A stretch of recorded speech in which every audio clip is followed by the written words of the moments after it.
तो पेरेंट्स के लिए पैगाम ये है कि वो बच्चों की एक्टिविटीज़ पे, उनके दोस्तों पे निगाह रखें, उनके आने जाने की टाइमिंग्स को मॉनिटर करें। मॉनिटर करने के साथ साथ घर में एक लोकल बाउंड्रीज़ भी सेट करें कि आपने बच्चे के आने जाने की, अगर फ़र्ज़ किया वो घर लेट आ रहा है, आपसे बहुत ज़्यादा पैसों की डिमांड कर रहा है और बहुत ज़्यादा आप समझ लें कि अपने दोस्तों के साथ ज़्यादा वक्त स्पेंड कर रहा है, तो आपको वहाँ खटका लगना चाहिए और उस वक्त आपको मॉनिटर करना चाहिए अपने बच्चों की एक्टिविटीज़ को, ताकि वो किसी आगे बड़े मसाइल के शिकार ना हो। जी व्यूअर्स, इस वक्त हमारे साथ माहिर नफ्सियात डॉक्टर आफ्ताब हुसैन हमारे साथ मौजूद हैं। तो डॉक्टर साहब से बात हो रही थी कि किस नौइयत के पेशेंट यहाँ पे आते हैं, तो डॉक्टर साहब ने मुख्तसरन जो बात कही, तो इसको मैं बात को आगे बढ़ाऊँगा। जी डॉक्टर साहब, ये बताइएगा कि आपके पास आइस के पेशेंट जी, जो मेंटल अदर्स, किस नौइयत के पेशेंट जो यहाँ पे आते हैं और किस स्टेज पे आप जो है हॉस्पिटल में जो है एडमिट करते हैं पेशेंट को, ये थोड़ा सा हमारे व्यूवर्स को बताइएगा ताकि वो भी आपसे कांटेक्ट कर सके, जो भी पेशेंट है उसके रिलेटिव हों। तो क्या कुछ कहना चाहेंगे इस हवाले से? सर, हमारी जो एडमिशन की पेशेंट की एज रेंज है, सबसे पहले तो मैं वो आपको बताता चलूँ कि हम हर किसी पेशेंट को एडमिट नहीं करते, ठीक है। एक सर्टन क्राइटेरिया है, वो मैं आपको मुख्तसर बता देता हूँ। 18 to 55 एज रेंज है और उसमें हम ये देखते हैं कि पेशेंट किसी ऐसी मुतअद्दी बीमारी में मुब्तला ना हो जिससे हमारे दूसरे patient, for example hepatitis C हो गया, HIV हो गया, TB हो गया, या कोई ऐसी एलर्जी जिससे दूसरे पेशेंट को लगने का खदशा हो, ठीक है। एक तो ये हो गया। और बाकी जहाँ तक आपने बताया कि पेशेंट किस तरह से आते हैं, हमारे पास अमूमन पेशेंट लास्ट रिजॉर्ट के तौर पे आते हैं। पहले वो डिफरेंट जो स्पिरिचुअल हीलर्स हैं, डिफरेंट आप समझ लें कि जादू तावीज़ करने वाले लोगों के पास फैमिली चली जाती हैं। अगर किसी के घर में किसी को नफ्सियाती मसला है तो वो लोगों की एक्सेप्टेंस नहीं है, अवेयरनेस नहीं है। तो आई एम वेरी थैंकफुल कि आप आए और आपने इस बारे में जो है वो बातचीत की और लोगों के अवेयरनेस के हवाले से एक प्रोग्राम कर रहे हैं। तो लोग जो है बहुत अपना वक्त ज़ाया करते हैं। हमारे पास सर जब पेशेंट आता है तो उसमें वो अपना बहुत ज़्यादा वक्त ज़ाया कर चुके होते हैं और वो क्रॉनिक स्टेज पे पहुंचे होते हैं।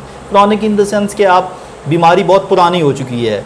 लेट से जो भी पेशेंट आता है 4-5 साल की हिस्ट्री लेके, अगर वो नफ्सियाती मसाइल के साथ आया तो 8-10 साल की हिस्ट्री होगी उसकी नफ्सियाती उलझनों की, और फैमिली जो है वो ट्रेडिशनल टूने टोटके कर रही है अभी तक। आजकल के इतने आप समझ लें कि जदीद दौर के बावजूद लोग अभी तक उन मसाइल से नहीं निकले, अवेयरनेस नहीं है। तो दूसरी, अगर आप एडिक्शन की बात करें तो शुरू में तो फैमिली को इल्म ही नहीं होता।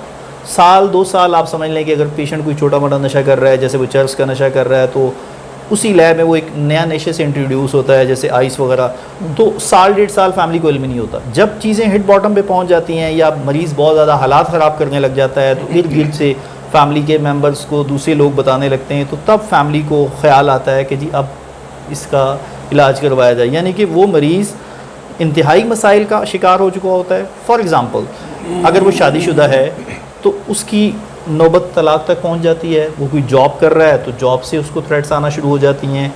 यानी कि उसको इंतहाई किस्म के जब मसाइल का सामना करना पड़ता है तो तब फैमिली को आगाही होती है कि अब इसका कुछ ना कुछ किया जाए। आम हालात में अगर वो जॉब भी कर रहा है, नशा भी कर रहा है, तो बहुत रेयर केसेस में फैमिली जो है वो हमारे तक रब्ता करती है। वो कहती है जब तक काम चल रहा है तो चलाए रखो। ये एक माशरे की रियलिटी आपको बता रहा हूँ। ठीक जी सर। अच्छा डॉक्टर साहब, जो लोग नशे के आदी होते हैं जी, तो ज़ाहिर है नशे का आदी इंसान एक ज़िंदा नाश की मानद होता है। एग्रीड। तो उसकी पूरी फैमिली जिस ज़हनी कोफ्त, जिस मुश्किलात, जिन परेशानियों से वो गुजर रही होती है उन्हीं को पता होता है।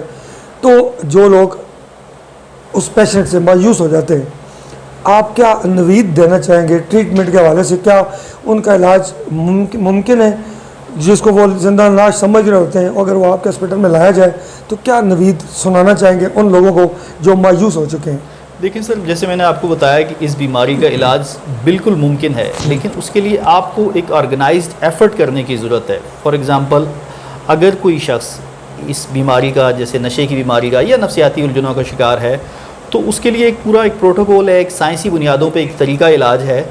उस तरीका इलाज को अगर फैमिली फ़ॉलो करती है हमारे पास या किसी भी ट्रीटमेंट सेटअप में जहाँ इस तरह के मरीज़ों का इलाज हो रहा है लेकर के जाती है, तो उसका मुकम्मल इलाज हो जाए तो मरीज़ की क्वालिटी ऑफ लाइफ, जिस शख्स को आप जिंदा लाश की बात कर रहे हैं, वही जिंदा लाश एक मुआशरे का कारामद शख्स बन सकता है। अच्छा, शहरी बन सकता है। जी, और हमारे बहुत सारे सर पेशेंट रिकवरी में हैं, हज़ारों की तादाद में कुछ यहाँ पर हैं, कुछ बाहर हैं, और वो अपनी बहुत अच्छी ज़िंदगी गुजार रहे हैं। ठीक। अच्छा डॉक्टर साहब, माशाल्लाह आपको जब हम इस्लामाबाद में एंटर हुए तो हमने बाहर जो बोर्ड देखा उस पर सेफ केयर ट्रस्ट मुझे नज़र आया, बड़ी खुशी हुई। ये आपने माशाल्लाह जो अपनी हॉस्पिटल की बुनियाद रखी, आप उसके डायरेक्टर हैं। जी सर। तो सबसे पहले तो मैं आपको मुबारकबाद भी दूंगा। इलाका छछ के लिए बहुत बड़ा एजाज़ है कि छछ का एक नौजवान यहाँ पे इस्लामाबाद में मुल्क व कौम की खिदमात सर अंजाम दे रहा है। एक तो ये बताइएगा कि इसका नाम कैसे तजवीज़ किया, आपने किया या किसी दोस्त बाब ने या आपकी फैमिली ने? दूसरा मेरा सवाल यही आगे कि क्या इस हॉस्पिटल में अंदरून मुल्क की जो मरीज़ हैं उन्हीं का इलाज होता है या बैरून ममालिक से भी कुछ लोग आते हैं? जी सर, आपका जो पहले सवाल कि सेफ केयर का नाम कैसे रखा गया, तो सर किसी भी चीज़ का नाम, किसी शख्स का नाम, किसी इदारे या किसी भी चीज़ का नाम, वो उसकी पहचान होता है। Correct. तो ज़ाहिर है इसके पीछे बड़ी एक दिलचस्प कहानी थी, बहुत काफ़ी टाइम लगा। आप यकीन कीजिएगा कि नाम रखने में कम से कम मुझे 4-5 महीने लग गए। उसमें डिफरेंट लोगों से डिफरेंट सर्च की, डिफरेंट अपने जो कोलीग्स थे, डॉक्टर, बाकी लोग, हाँ, आइडियाज़ लिए गए। तो लगा कि अब फिर नाम के बाद लोगों की बारी आई कि ऐसा नाम रखा जाए कि जिसको देखते साथ ही पता चले कि ये किस तरह की फैसिलिटी है। सेफ केयर का नाम तो रखा गया, अब बारी आई लोगों की।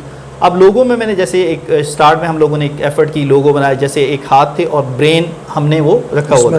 अब फिर उसमें मेरा एक पेशेंट जो रिकवरी में था, मैं उसको क्रेडिट ज़रूर देना चाहूँगा नाम लिए बगैर, उसने, वो डिज़ाइनर था, उसने थोड़ी सी चेंज करके लोगो बनाया और लोगो एग्जैक्टली नाम के साथ मैच करता है। लाइक ब्रेन बीच में है और उसकी केयर हो रही है सेफली।